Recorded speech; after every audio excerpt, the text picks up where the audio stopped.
Look at all the extra room for activities.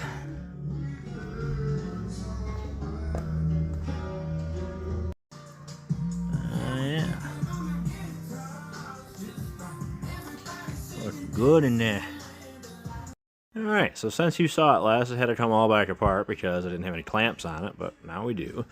And I'm just trying to get these right, which they're pretty dang close. But it looks like I need to rotate this one this way a little bit. I've been fiddling this for a friggin' minute. But yeah.